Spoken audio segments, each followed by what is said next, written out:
नमस्कार, आपली न्यूजमध्ये तुमचं सर्वांचं सहर्ष स्वागत आहे आणि आपण बघत आहात आपली न्यूज।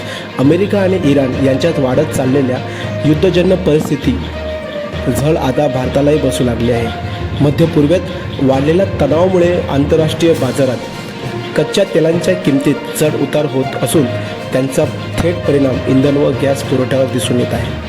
नागरिकांना कोणताही त्रास होऊ नये म्हणून भारत सरकारने घरगुती LPG गॅसचा पुरवठा सुरळीत ठेवण्याचा निर्णय घेतला आहे। सध्या घरगुती सिलेंडरच्या वितरणात अडथळा येऊ नये यासाठी तेल कंपन्यांना विशेष सूचना देण्यात आल्या आहेत। सध्याच्या परिस्थितीचा विचार करून नागरिकांनी घरगुती गॅसचा वापर काटकसरीने करावा असे आवाहन प्रशासनाकडून करण्यात आले आहे।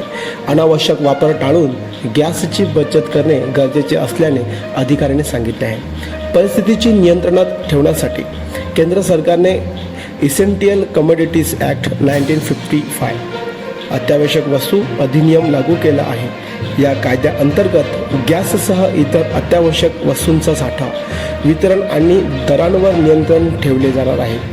साठेबाजी किंवा काळा बाजार रोखण्यासाठी कडक कारवाईंचा इशाराही देण्यात आला आहे। घरगुती गरजांना प्राधान्य देण्यासाठी व्यावसायिक व औद्योगिक गॅस पुरवठा काही प्रमाणात थांबवण्यात आल्याची माहिती सूत्रांकडून मिळाली आहे। उद्योग क्षेत्रांवर याचा तात्पुरता परिणाम होऊ शकतो।